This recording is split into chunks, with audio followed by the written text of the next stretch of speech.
200 unit பெறுவீங்க. எந்த குழப்பமும் இல்லை. நிறைய இடத்துல வந்து மில் கட்டணம் உயர்வு அப்படின்னு சொல்றாங்க. எங்கே உயரலை, 200 யூனிட் ஃப்ரீ அப்படியே தான் இருக்கு. அது இல்லாமல் ஒரு சில இடங்களில் அவங்க வந்து ரீடிங் அதிகமாக வந்திருக்காங்க. அதெல்லாம் வேலிடேட் பண்ணி பார்த்ததில்ல. சென்னையில் ஒரு சில இடங்களில் வந்து அதிகமாக இருக்குன்னு சொன்னாங்க. அங்கே வேலிடேட் பண்ணி பார்த்ததில் அந்த மாதிரி இல்லை. அவங்களுக்கும் நேரடியாக போய் எனக்கு வீடியோ ஆதாரத்தோடு என்கிட்ட கொடுத்துருக்காங்க வேலிடேட் பண்ணி.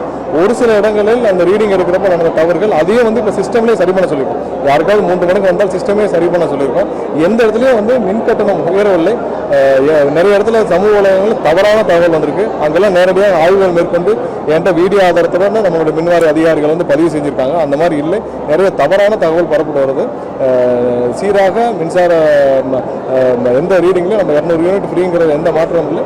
நிறைய இடத்துல ஹைப்பு அதிகமாக வந்திருக்குன்னு சொல்கிறாங்க. அதை நம்ம அங்கங்கே வேலிடேட் பண்ணி பார்த்ததில் அந்த மாதிரி எந்த இடத்துலையும் தவறுகள். ஒரு சில இடங்களில் ரீடிங்கில் இருக்கிற பிரச்சனைகள் இருந்தால் அதையும் சரி செய்யவும் நடவடிக்கை இருக்கும். தேனி மாவட்டத்தில் தலையாய பிரச்சனையாக வந்து அரசநாடி சுற்றுவட்டார கிராமங்கள் உச்சநீதிமன்ற உத்தரவுப்படி அவங்க ஆக்கிரமிப்பாளர்கள் அப்படின்னு சொல்லி அவங்க வெளியேற்றதுக்கான நடவடிக்கை இல்லை. அது குறித்து கண்டிப்பாக ஏன்னா அங்கே மக்கள் வந்து மக்கள் இல்லை கண்டிப்பாக அதற்கான அனைத்து ஆய்வுகளும் செஞ்சுட்டு வரோம். ஏன்னா மக்கள் பல ஆண்டுகளாக அங்கே குடியிருக்கும் மக்களை உடனடியாக வெளியேற்றும் எண்ணமும் இப்போதைக்கு எப்படி இருக்கும் நம்மக்கிட்ட இல்லை. அவங்களுக்கு தேவையான வாழ்வாதாரத்தை எப்படி உருவாக்கணும், இது என்ன செய்யணுன்றதை ஆய்வுகள் செஞ்சுட்டு வரோம். உச்சநீதிமன்றத்தில் உத்தரவு இருக்குது. அதை எப்படி ஹேண்டில் பண்ணுறது நம்ம பேசிட்டு தான் முடிவு செய்ய வேண்டும். கண்டிப்பாக மக்களுக்கு தேவையானவற்றை செய்வதற்கான முயற்சிகள் தான் நாங்கள் செஞ்சுருக்கோம். இல்லை நீட்டில் நம்மளுடைய நிலைப்பாடு ரொம்ப தெளிவாக சொல்லிட்டோம். நீட்டு வேண்டாங்கிறத நம்மளுடைய எப்போதும் நிலைப்பாடு. நீட்டு வேண்டாங்கிறது நம்மளுடைய நிலைப்பாடு. டெல்லியில் நடக்கிற போராட்டம் வந்து அவர்கள் மீது காவல்துறை நடத்திய தாக்குதலுக்கு நம்மளுடைய கண்டனத்தை அப்போதே பதிவு செய்து விட்டோம்.